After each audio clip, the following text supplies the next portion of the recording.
निर्माण का काम करती है। क्या काम करती है? विधि निर्माण का। विधि मतलब बेटा कानून होता है, ठीक है। उसके बाद पैसों पर नियंत्रण भी संसद का होता है, हमने अभी पढ़ा था पैसों पर नियंत्रण होता है। दूसरी चीज संसद बहस का मंच होता है, यानी कि लोकसभा और राज्यसभा क्या करते हैं बेटा? उस कानून के ऊपर बहस करते हैं। क्या करते हैं? उस कानून के ऊपर बहस करते हैं, देखते हैं कि उसके नेगेटिव पॉइंट क्या है और पॉजिटिव पॉइंट्स क्या है।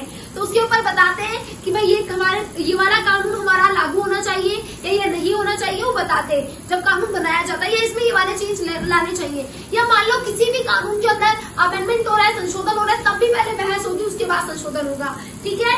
उसके बाद बेटा हम पढ़ते हैं संसद के सदन के बारे में। संसद के 2 सदन होते हैं, मैंने आपको पहले ही बताया था, लोकसभा और राज्यसभा। पूछा जाता है क्वेश्चन में उच्चला सदन किसे कहते हैं और निचला सदन किसे कहते हैं। तो उच्च सदन होता है आपका राज्यसभा और निचला सदन होता है आपका लोकसभा। Got it now?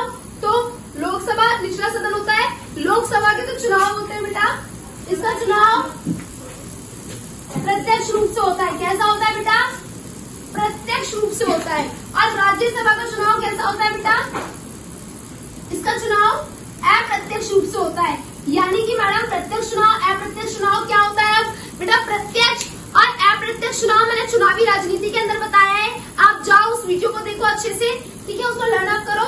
तो प्रत्यक्ष चुनाव बता देती हूँ, थोड़ा सा बता देती हूँ, डिस्क्राइब करके मैंने वहां बता दिया है कि जहां पर जनता डायरेक्ट चुन रही है, और अप्रत्यक्ष चुनाव में जनता द्वारा चुने गए प्रतिनिधियों द्वारा वो चुनाव हो रहा है, ठीक है।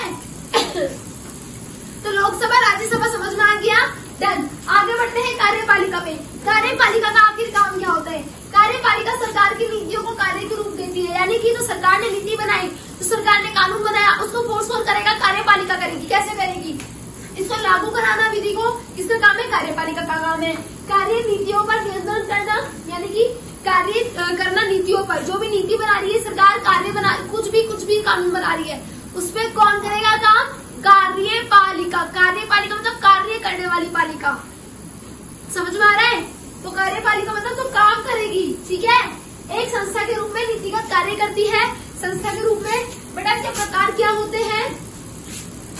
इसके प्रकार राजनीतिक और स्थायी, यानी कि अराजनीतिक भी बोल सकते हैं आप। राजनीतिक में प्रधानमंत्री, राष्ट्रपति अपने आप में बहुत बड़ा टॉपिक है। प्रधानमंत्री की शक्तियां, राष्ट्रपति की शक्तियां, प्रधानमंत्री का कार्य, राष्ट्रपति का कार्य, प्रधानमंत्री का चुनाव और राष्ट्रपति का चुनाव। अभी मैं इस चैप्टर के नेक्स्ट वीडियो में क्वेश्चंस कराऊंगी, उसमें ये 2 क्वेश्चंस बहुत इंपॉर्टेंट है, जरूर देखना वाली वीडियो भी, ठीक है। तो इसके बाद हम प्रधानमंत्री और राष्ट्रपति के बारे में भी पढ़ेंगे, ठीक है।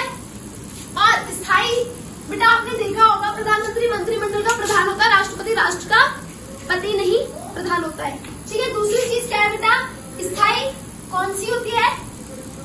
देखो बेटा प्रधानमंत्री और राष्ट्रपति का चुनाव होता है, यानी कि अगर प्रधानमंत्री गलत कर रहा है तो लोकसभा जो है, यानी कि निचला सदन जो है, उसके लोग क्या कर सकते हैं बेटा? इसके खिलाफ जा सकते हैं और इसको इनके पद से निरस्त भी कर सकते हैं। पर राष्ट्रपति के लिए महाभियोग चलाया जाता है। अगर राष्ट्रपति गलत है तो उनको भी हटाया जा सकता है। पर स्थायी वाले लोग कौन से होते हैं? स्थायी कार्यपालिका के लोग होते हैं नौकरशाही वाले, यानी कि जिनको चुना जाता है एग्जामिनेशन के थ्रू। काम तो करा रहे भाई, है ना। इनकी नियुक्ति कौन करते हैं? स्थायी कार्यपालिका वाले की राष्ट्रपति करते हैं। जैसे कि आपके नौकरशाही में सिविल सेवक यानी कि सिविल सेवा की परीक्षा प्राप्त, मतलब सिविल सेवा की परीक्षा पास करके प्राप्त किया गया पद जो मिलता है वो सिविल सेवक कहलाते हैं। जो कार्यपालिका के सदस्य होते हैं, कौन सी कार्यपालिका? स्थायी कार्यपालिका। इन्हें परमानेंट रूप में रखा जाता है, यानी कि इनको सस्पेंड नहीं किया जा सकता है, पर थोड़े समय के लिए, हमेशा के लिए, जैसे प्रधानमंत्री राष्ट्रपति को किया जा सकता है। दूसरी चीज, सिविल सेवक कौन से होते हैं बेटा? सिविल सेवक होते हैं आपके IAS तक के, यानी कि एडमिनिस्ट्रेटिव, प्रशासनिक रूप में जो कार्य करते हैं, पुलिस सर्विस में जो काम करते हैं, ठीक है। ये सारे कौन से होते हैं? स्थायी कार्यपालिका के सदस्य। तो ये लोग काम तो करवाते हैं। अगर सरकार को नीति बना रही है तो IAS क्या कराएगा बेटा? उसको हर जिले में जो लागू कराएगा उस पर काम करेगा। शिक्षा की नीति है कोई कि भाई बेटी बचाओ बेटी पढ़ाओ वाली नीति है, या शिक्षा दिलाने की नीति कि भाई हर किसी को शिक्षा का अधिकार है तो शिक्षा दिलानी है, तो वो लोग काम करेंगे। पुलिस सर्विस भी, IFS भी, फॉरेन सर्विस यानी कि विदेशी संस्था, तो ये विदेशी सर्विस जो मतलब फॉरेन सर्विस है, ये फॉरेन से रिलेटेड उस पर काम करेगी। रेवेन्यू सर्विस टैक्स डिपार्टमेंट से रिलेटेड काम करेगी।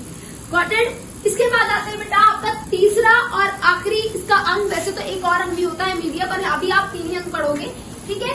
इसका नाम है न्यायपालिका। न्यायपालिका काम क्या करता है? इसका काम होता है कानून की समीक्षा करना, अगर मैं देखूं कि इसके एक सरकार के अंग के रूप में इसका क्या कार्य होता है, तो कानून की समीक्षा करना। दूसरी चीज न्याय दिलाना भी काम होता है इसका, ठीक है। इसके अंदर कौन कौन शामिल होता है, आपके अधिवक्ता यानी कि वकील, और दूसरी चीज आपके जजेस, ठीक है, यानी कि न्यायाधीश, ठीक है। इनके अंदर जो लोग शामिल होते हैं वो। अब कानून की समीक्षा करना, कानून की समीक्षा यानी कि कानून की समीक्षा या न्यायपालिका संसद द्वारा बनाए गए कानूनों को एक बार पूर्ण रूप से समीक्षित करती है, यानी कि समीक्षा मतलब कि आप किसी चीज को रिव्यू कर रहे हो, देख रहे हो, ठीक है। जुडिशियल रिव्यू कहा जाता है न्यायिक समीक्षा या कानून की समीक्षा को। Got it? तो कानून की समीक्षा कौन करती है? न्यायपालिका। अगर संसद कोई कानून बना रही है तो उस पर काम ये करवाएगी, पर उस कानून को पहले देखेगी। एनआरसी है जी, अच्छा जी, एनआरसी में तो यही है। अच्छा नहीं, इसको दोबारा से देखो जरा, इसमें ये खराबी है, ठीक है। तो ये कौन करता है? ये न्यायपालिका करती है, ठीक है बेटा। ये न्यायपालिका करती है कानून की समीक्षा। न्यायपालिका के 4 अंग होते हैं। कानून की समीक्षा कौन करता है बेटा? न्यायपालिका करती है, यानी कि एक बार कानून जो बन गया उसको देखेगी, अगर कोई गलती है तो दोबारा भेजेगी, कहेगी इस गलती को ठीक करो, यहाँ पे हमारे मौलिक अधिकारों का उल्लंघन हो रहा है, संविधान का